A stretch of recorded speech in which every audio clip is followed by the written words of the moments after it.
I remember the first time I met Cassidy at a friend's barbecue 7 years ago. She had the most captivating laugh and intelligence that drew me in immediately. We built what I thought was the perfect marriage, full of adventure and deep connection. But something shifted after her promotion last year. The late nights became more frequent, the texts more guarded.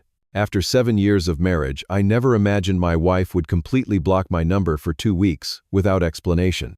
Let me know where you are watching from. Hit that subscribe button and stay tuned to see how I turned this betrayal into the best decision of my life. The day Cassidy and I met feels like it happened in another lifetime. The connection was instant. Within minutes of being introduced by our mutual friend Taylor, we were deep in conversation about our shared love of 90 seconds alternative rock and science fiction movies. 2 hours into that backyard barbecue, everyone else seemed to fade into the background. Our dating phase was everything you could hope for. We spent weekends hiking through national parks, challenging each other to cook increasingly complex recipes, and staying up until dawn discussing everything from philosophy to our childhood memories. After 2 years of dating, I proposed during a sunset hike at Yosemite, and she said yes before I could even finish asking the question. The first 3 years of marriage were blissful. We moved into a cozy apartment in the city, adopted a golden retriever named Samson, and started saving for our dream home in the suburbs. I worked remotely as a software developer for a tech company based in San Francisco, which gave me flexibility and a comfortable income. Cassidy was working her way up at a local marketing agency, showing incredible talent and dedication. When Cassidy received her promotion to senior manager last year, I was genuinely thrilled for her. She had worked tirelessly for that position, often staying late and bringing work home on weekends. The promotion came with a substantial raise that put us even closer to our down payment goal for a house. We celebrated with an expensive bottle of champagne and talked excitedly about finally starting the family we both wanted. Looking back, the warning signs started almost immediately after her promotion, though they were so subtle I dismissed them entirely. Cassidy began mentioning a coworker named Adam who had been with the company for years and was helping her navigate her new responsibilities. At first, I was grateful someone was supporting her transition, especially since the previous senior manager had left rather abruptly. The late nights at the office became more frequent. She would come home exhausted but oddly energized, checking her phone constantly and smiling at messages. When I asked, she would quickly say it was work stuff and change the subject. Our dinner conversations shifted from our shared dreams to office politics and projects she was working on with Adam. Weekend emergencies became routine. At least twice a month, Cassidy would need to rush to the office to handle some crisis that apparently only she could solve. I offered to bring her lunch during these marathon sessions, but she always declined, saying she was too busy and would grab something with the team. Our physical intimacy dwindled from several times a week to barely once a month. When I brought it up, Cassidy blamed work, stress, and fatigue, promising things would improve once she settled into her new role. I believed her because I wanted to be a supportive husband. I remembered how demanding my first months in senior positions had been. The password changes happened gradually. First, her phone went from using my birthday as the passcode to a random string of numbers. Then her laptop required a password where it had previously opened with her fingerprint when I needed to use it for simple tasks. Her explanation was that the marketing agency had implemented new security protocols for senior staff handling client information. The final warning sign I ignored was when she canceled our long-planned anniversary trip to Hawaii. We had been saving and planning this trip for over a year, but 3 weeks before departure, she told me her team had landed a major new client, and the onboarding process fell exactly on our travel dates. She seemed genuinely disappointed but insisted this client could transform the agency's portfolio. Like a fool, I told her I understood, and we would reschedule. What I did not know then was that Cassidy and Adam were becoming far more than colleagues. The late nights, the weekend emergencies, the diminishing intimacy, the password changes, the canceled vacation, these were not the signs of a dedicated professional adjusting to new responsibilities. They were the signs of a wife falling for someone else and gradually pulling away from her marriage, one deliberate step at a time. I continued supporting her career, picking up more household responsibilities, making sure dinner was ready when she got home, walking Samson on my lunch breaks so she could sleep in on weekends. All while she was systematically dismantling the foundation of trust our relationship had been built on. The morning I realized something was seriously wrong started like any other Tuesday. I sent Cassidy my usual "hope your presentation goes well today" text, knowing she had an important client meeting. No response came, which was not entirely unusual when she was preparing for big presentations. By lunchtime, I sent another message asking if she wanted me to pick up her favorite sushi for dinner. Again, no response. When I tried calling that evening, the call went straight to voicemail after a single ring. Anyone who has experienced being blocked knows that distinctive single ring followed by immediate voicemail. I tried again with the same result. Thinking her phone might be malfunctioning, I sent an email asking if everything was okay. By Wednesday morning, with still no response, genuine worry set in. I borrowed my colleague Jake's phone during our lunch break and called her. To my shock, she answered on the second ring. When she heard my voice, there was a long pause before she said, "I am fine, just need some space right now. Please respect that." Then she hung up. That brief conversation left me more confused than ever. Space. From what we had not argued recently. In fact, the previous weekend had been pleasant. We had gone to a farmer's market and cooked a nice dinner together. There had been no indication she needed space from our marriage. As the first week of silence stretched on, my confusion turned to panic. I called her office directly, only to be told by the receptionist that Miss Turner is unavailable regardless of when I called. My emails received no response. Text messages remained undelivered. It was as if Cassidy had simply erased me from her life without explanation. I reached out to her closest friend Donna, who awkwardly told me she did not want to get in the middle of things, but assured me Cassidy was physically fine. This cryptic response only heightened my anxiety. What things was she in the middle of? Why would Donna specify that Cassidy was physically fine rather than just fine? By day 10 of this unexplained silence, I called Cassidy's parents. Their response stunned me even further. Her mother sounded surprised to hear from me and mentioned that Cassidy had told them we were taking a break because we had been growing apart. This was absolute news to me. We had never discussed any break, temporary separation, or relationship problems that would warrant such a drastic step. During this time, I discovered Cassidy was still active on social media, posting about work achievements and even a team happy hour, but ignoring all my attempts to communicate. There were no references to our marriage, our relationship, or any personal struggles, just business as usual posts about marketing campaigns and office culture, many featuring group photos with her team Adam always standing suspiciously close to her. Sleep became nearly impossible. I would lie awake running through every recent conversation, searching for clues I might have missed. My work performance suffered as I struggled to focus on coding problems that would normally be straightforward. My boss noticed and compassionately offered me some personal days, which I reluctantly accepted. With time on my hands and growing suspicion, I remembered we shared a location app for safety reasons when traveling. Checking it revealed she was staying at an address I did not recognize. Not her office, not a friend's place. I knew of not her parents' house. The location was in an upscale apartment complex across town. The breaking point came exactly 2 weeks after she had blocked my number. A mutual friend unwittingly tagged Cassidy in a social media post from an outdoor concert the previous night. There she was, smiling broadly, with Adam's arm wrapped around her waist, looking at him with unmistakable affection. They were not positioned like colleagues or even friends. The body language was clear. This was a couple. Seeing that photo was like being doused with ice water.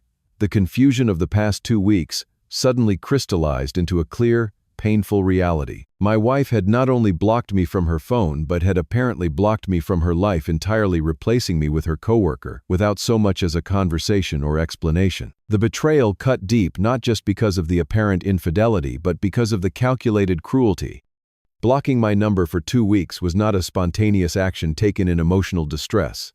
It was a deliberate strategy to avoid confrontation while transitioning to a new relationship, leaving me in agonizing limbo without the basic dignity of an explanation. After seeing that concert photo, I knew I needed answers face to face. No more unanswered calls or cryptic messages through friends. The next morning, I showered, shaved, and dressed in my best casual business attire. Dark jeans and a crisp button-down shirt. Looking put together was important to me.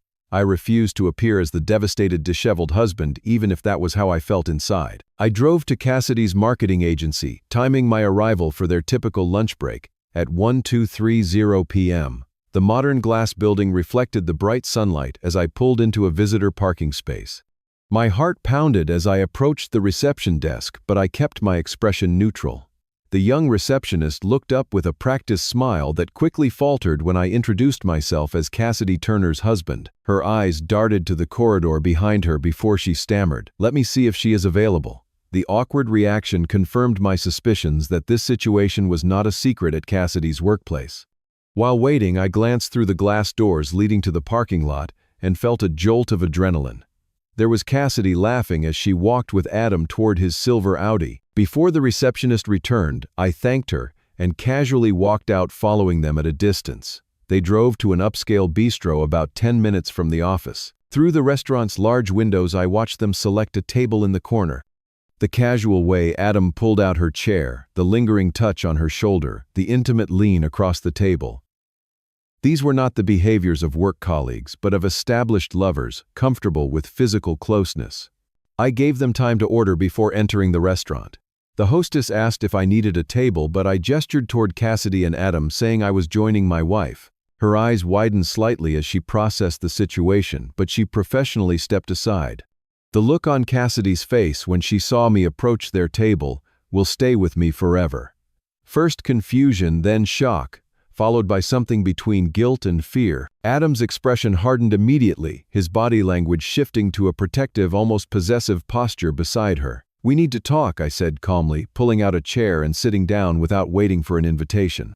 2 weeks of silence deserves at least a conversation, does it not? Cassidy's normally confident voice trembled as she spoke. "Jack, this is not the place." "Is there a place?" "Because my calls go straight to voicemail, my texts never deliver, and apparently I am the only person who did not know my marriage was over." Adam interrupted, his voice carrying the artificial authority of someone trying to control a situation beyond his rightful jurisdiction.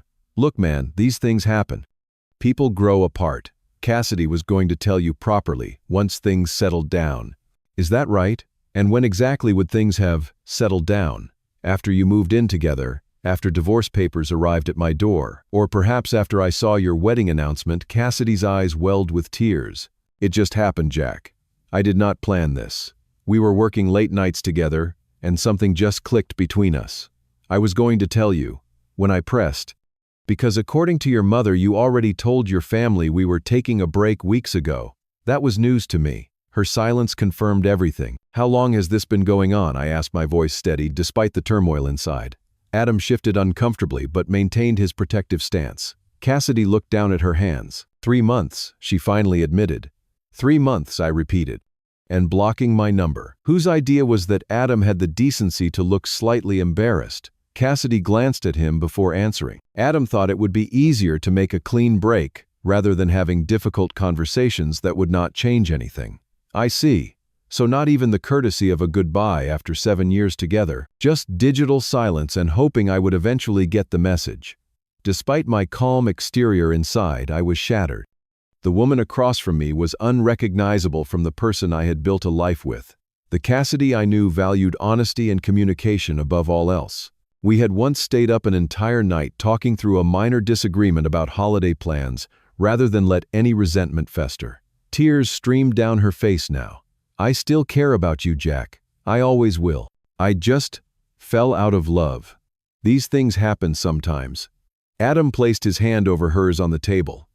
"Look, you seem like a reasonable guy. Adults grow apart. The healthiest thing now is for everyone to move on maturely. Dragging this out only causes more pain." His condescending tone was almost more infuriating than the betrayal itself. Here was a man who had participated in dismantling my marriage, offering advice on mature behavior.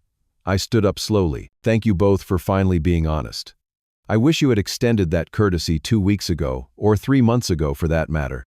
"Goodbye, Cassidy." Their surprised expressions as I walked calmly out of the restaurant suggested they had expected a very different reaction, perhaps shouting, pleading, or making a scene. The truth was, I felt oddly detached, as if watching the entire interaction from a distance. Driving home, the emotional numbness continued. This strange calm allowed me to think clearly for the first time in weeks. If Cassidy and Adam had been involved for 3 months, there would likely be evidence beyond that single concert photo. That evening, I logged into our shared cloud storage account to collect some work documents I needed. There in folders I rarely accessed, I found everything: dozens of text message screenshots she had saved between them, hotel reservations, dating back over 3 months, plans for a weekend getaway to Napa Valley next month, and most painful of all, intimate photos of them together, during times she had told me she was working late or attending marketing conferences. One photo particularly stood out. Them together at a rooftop bar the exact weekend she had canceled our anniversary trip to Hawaii. The caption on her saved photo read, "Best non-anniversary ever with my favorite person." The deliberate cruelty of that caption broke through my emotional numbness. 7 years of marriage ended not just with betrayal, but with mockery. That night, I made a decision. If Cassidy had blocked me from her life without explanation or courtesy, I would systematically remove her from my future with careful precision. Unlike her approach, mine would be transparent, legal, and decisive. The next morning, I called the most highly rated divorce attorney in the city and secured an appointment for that afternoon. Patricia Lloyd was a formidable woman in her 50s with a reputation for fair but uncompromising representation. I brought copies of everything I had discovered on our cloud storage, which she reviewed with professional detachment. "This is more than sufficient evidence of infidelity," she confirmed. "Washington is a no-fault divorce state, but this documentation will be relevant regarding asset division, since marital funds were clearly used for hotel stays and gifts during the affair." We developed a comprehensive strategy. First, I transferred my portion of our joint savings to a new individual account, leaving exactly half for Cassidy. Patricia advised this was legal, since I did not touch her portion, but recommended documenting the transaction thoroughly. Next, I contacted our landlord. Since my name was the primary one on the lease with Cassidy listed as co-tenant, I had the right to remain in the apartment. The landlord agreed to remove her name from the lease renewal coming up the following month and arranged to have the locks changed, which was legal since I provided evidence of abandonment. She had not returned home in over 2 weeks. I carefully packed all of Cassidy's essential clothing, personal items, and sentimental possessions, treating everything with respect despite my anger. Her less urgent belongings were neatly organized and placed in our storage unit, for which I prepaid 3 months and included the key and location information in her essentials box. Throughout this process, I maintained detailed records of every action taken, every dollar spent, and every item moved. Patricia emphasized the importance of being above reproach during divorce proceedings. On day 16 of Cassidy's disappearance from my life, I finally received a call from her. I let it go to voicemail, still processing my emotions and finalizing my preparations. Her message sounded panicked. "Jack, we need to talk. I made a huge mistake. Please call me back. I am coming home tonight so we can figure this out." Over the next 2 days, her messages grew increasingly frantic as she discovered she could not enter our apartment and her key card to the building no longer worked. She vacillated between apologies, declarations that she had made a terrible mistake, and accusations that I was being unreasonable and petty. I consulted with close friends James and Diana, who had supported me through the darkest days of the past 2 weeks. They reinforced my resolve not to get pulled back into Cassidy's emotional manipulation. "She did not care about your feelings when she was blocking your calls," Diana pointed out. "She is only reaching out now because her perfect exit strategy hit a snag." When Cassidy showed up at my workplace unannounced, creating a scene in the lobby that required security intervention, I realized a controlled conversation was necessary. I agreed to meet her at a coffee shop near my office the following day. She arrived looking disheveled with dark circles under her red-rimmed eyes. Gone was the polished marketing executive from the bistro encounter. "What have you done?" she demanded before even sitting down. "I tried to go home, and my key does not work." Some stranger answered when I knocked. "I have filed for divorce." I replied calmly, sliding an envelope across the table containing copies of the initial paperwork. "You will be formally served tomorrow, but I wanted to give you advance notice out of courtesy, something you did not extend to me." Her face paled as she opened the envelope with trembling hands. "Divorce, Jack, this is extreme. We need to talk about this. I made a mistake with Adam. It is already over between us." This was news to me. "What happened with your perfect connection that was worth throwing away 7 years of marriage?" Tears filled her eyes. "He backed out as soon as things got complicated. When I told him you had changed the locks, he said he did not sign up for drama and needed space to think." Sound familiar? He used the exact same line I used on you. Despite everything, a tiny part of me felt sympathy for her. The larger part, however, remained focused on the path forward. "The apartment lease is in my name," I explained. "You have not lived there for over 2 weeks, which legally constitutes abandonment. Your essential belongings are packed and with the building concierge. The rest is in our storage unit. I have paid the rent through next month to give you time to find a new place." Cassidy stared at me in disbelief. "You planned all this while I was gone?" "Yes, just as you planned your exit from our marriage over 3 months, while living in our home, sleeping in our bed, and looking me in the eye every day." She broke down completely, then sobbing and attracting attention from nearby tables. "I still love you, Jack. We can fix this. We can go to couples therapy. Adam was a mistake, a stupid midlife crisis or something. We are both 32, Cassidy. A bit early for a midlife crisis." My tone was gentle but firm. "The divorce proceedings have begun. I would prefer to keep this amicable and fair. Patricia Lloyd will handle communications from now on." Her head snapped up. "You hired Patricia Lloyd. Everyone knows she is the most aggressive divorce attorney in the city. I hired her because she is thorough and fair. The aggressiveness depends entirely on how the other party behaves." As I stood to leave, Cassidy grabbed my hand. "Please do not do this. My parents are devastated. They love you. All our friends are confused. Adam is not speaking to me.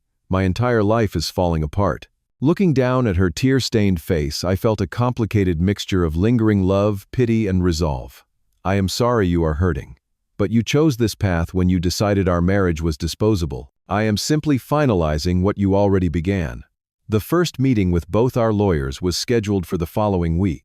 Cassidy arrived with Thomas Benson, a divorce attorney known for prolonging proceedings to wear down the other party. Their strategy became clear immediately when Thomas suggested we slow down and explore reconciliation options. Patricia calmly placed the file of evidence on the table. "My client has documented the 3-month affair, including hotel receipts paid for, with joint funds, text messages discussing how to hide the relationship, and photographs. He is generously offering an even split of all marital assets, despite having grounds for a more favorable division.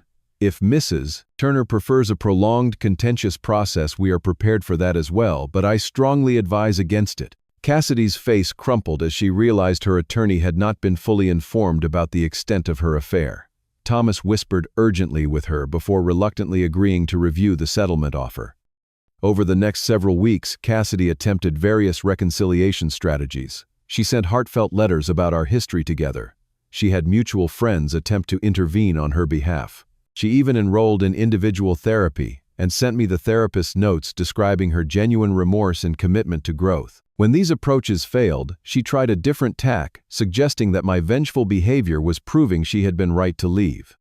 "If this is how you handle relationship problems, no wonder I felt I could not talk to you," she wrote in one particularly angry email. Patricia advised me to maintain minimal contact and let the legal process proceed. "Her emotions are all over the place because she has lost control of the narrative," she explained. "Stay the course." The most difficult moment came when Cassidy arrived unannounced at my apartment one evening, clearly intoxicated and alternating between tears and accusations. "You blocked me from your life just like I blocked your number," she slurred. "How does it feel to be erased?" "The difference," I said gently but firmly, as I called her an Uber, "is that I told you exactly what I was doing and why. I did not leave you wondering for weeks whether I was dead or alive." As the Uber arrived, she looked at me with bloodshot eyes. "I really did love you, you know." "I know," I replied. "That is what makes this all so sad." Thanks to Patricia's efficiency and the overwhelming evidence, the divorce was finalized in near record time. The judge approved our settlement agreement without requiring a formal hearing, noting that the division of assets was fair and reasonable. Standing outside the courthouse with the final papers in hand, I felt neither victory nor joy, just a profound sense of closure. The previous 4 months had been the most painful of my life, but I had emerged with my dignity and self-respect intact. Cassidy's social media transformation was swift and public. First came the vague posts about learning from mistakes and the pain of regret. Then, as Adam officially began dating someone from the accounting department, her posts turned darker. "You never know what you have until it is gone, and some losses can never be replaced." Several mutual friends shared screenshots of her private messages, lamenting that she had lost the best man she would ever have and threw away true love for a temporary excitement. While these validations might have been satisfying early on now, they just felt sad. There was no pleasure in witnessing her regret, only the recognition that some damage cannot be undone. The final step in my fresh start was accepting a promotion that required relocation to Seattle. My company had been impressed with my work despite the personal turmoil, and the new position came with significant advancement potential. The distance would provide a physical separation to match the emotional one I had already established. Selling our shared furniture and donating items neither of us claimed was surprisingly liberating. Each empty space in the apartment represented room for something new in my future. I kept only what truly mattered to me: my books, my grandfather's watch photos from my life, before and beyond my marriage. Samson came with me to Seattle, of course. Cassidy had not even asked about him during the divorce proceedings, perhaps knowing I had been the one who walked him daily and took him to vet appointments. He adjusted to our new high-rise apartment with surprising ease, enjoying the nearby dog park and the routine we established together. The first months in Seattle were challenging despite the positive career move. I found myself automatically reaching for my phone to share small observations with Cassidy, only to remember there was no one on the other end of that connection anymore. Nights were the hardest, the empty space in the bed a constant reminder of what I had lost. Therapy became an essential part of my healing process. Dr. Brennan helped me work through not just the betrayal but the deeper questions it raised. How had I missed the signs? Could I trust my judgment in future relationships? Was there something I could have done differently? The most insidious effect of betrayal, Dr. Brennan explained, is how it makes us question everything, including ourselves. Part of healing is recognizing that someone else's choices reflect them, not you. Gradually, I rebuilt my social circle. I reconnected with a college friend who had moved to Seattle years earlier, joined a hiking group that explored the magnificent trails of the Pacific Northwest, and even took up rock climbing at the encouragement of colleagues. Each new connection and experience helped dilute the pain of the past. 6 months after the divorce, Cassidy reached out again via email. She had accepted a position at a competing agency in Portland and wanted to clear the air before leaving. Against Dr. Brennan's cautious advice, I agreed to a video call, curious about my own emotional response, as much as anything she might say. Seeing her face on the screen was less devastating than I had feared. She looked well but subdued the confident sparkle in her eyes, replaced by something more contemplative. "Thank you for agreeing to talk," she began. "I want you to know that Adam and I ended things completely, just weeks after you found out. He is engaged to Brenda from accounting now." "I had heard," I replied neutrally. She nodded. "I deserved that, I guess. Jack, I need to say this clearly: what I did was unforgivable. Not just the affair, but the way I handled it. Blocking you instead of having an honest conversation was cowardly and cruel. I have been in intensive therapy trying to understand why I would hurt someone I genuinely loved that way." "Have you found answers?" I asked, surprised by my own curiosity. "Some. Enough to know it was about my own insecurities and fear of confrontation, not anything lacking in you or our marriage. You were a wonderful husband. I convinced myself I needed something more exciting, but what I actually did was trade substance for novelty." The conversation continued for almost an hour. We talked about our good memories without romanticizing the past, acknowledged where communication had broken down, and shared our current paths forward. There was a surprising lack of bitterness on both sides, replaced by the sad wisdom that comes from costly lessons. As we prepared to end the call, Cassidy asked the question I sensed had been her purpose all along. "Do you think you could ever forgive me?" I considered this carefully before answering. "I already have forgiven you, Cassidy. Not for your sake, but for mine. Carrying anger was preventing me from moving forward. But forgiveness does not mean forgetting or returning to what was broken." "I understand," she said quietly. "For what it is worth, I will always regret what I threw away." 8 months after moving to Seattle, I attended a mutual friend's wedding in Portland. I knew Cassidy would likely be there and had prepared myself emotionally. What I had not prepared for was her approaching me during the reception, slightly unsteady from champagne eyes swimming with unshed tears. "You look really good, Jack," she said, her voice catching. "Seattle must agree with you." "It does. The job is challenging in all the right ways, and I have made some good friends." She nodded too quickly. "I heard through Donna that you are seeing someone." "I am. It is still new, but yes." What I did not add was that Rachel was nothing like Cassidy. Quieter, more introspective, with an unwavering directness I found refreshing after the secretive end to my marriage. Tears spilled over onto her cheeks. I made the biggest mistake of my life, did not I? Looking at her, I felt a surprising emotion, compassion without attachment. We all make choices, Cassidy. I have made peace with yours. Have you blocked my number? She asked suddenly. I tried texting you on your birthday, but it never showed delivered. No, I replied truthfully. I changed my number when I moved. Career fresh start became a complete fresh start. She nodded, understanding the symbolism. I wish you every happiness, Jack. I mean that. I wish the same for you. I responded and discovered I genuinely did. Later that evening, I heard through another friend that Adam had left Cassidy for his current fiancée just 2 days after I confronted them at the restaurant. Apparently, he had decided she was too complicated and came with too much baggage. The cosmic irony was not lost on me. 2 years have now passed since Cassidy blocked my number, and I subsequently blocked her from my future. Rachel and I have moved in together, approaching our relationship with a transparency and honesty born from my experience. I have explained my history, and she has shared her own past heartbreaks. We communicate even when it is difficult, especially when it is difficult. The final message I received from Cassidy came after she heard about my engagement to Rachel. It was simple: congratulations. She is lucky to have someone who knows the true value of honesty and commitment. I wish I had. I responded with equal simplicity. Thank you. I wish you well. And I meant it. The anger had faded, completely replaced by a quiet appreciation for the painful lessons that had led me to where I now stood.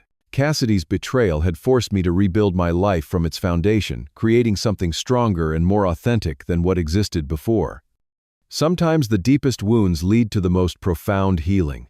When someone blocks you from their life without explanation, it can feel like the ultimate rejection.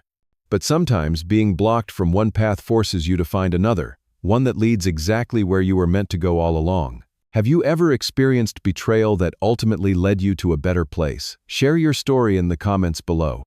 If this resonated with you, please like and subscribe to hear more stories about turning life's deepest hurts into stepping stones toward a better future.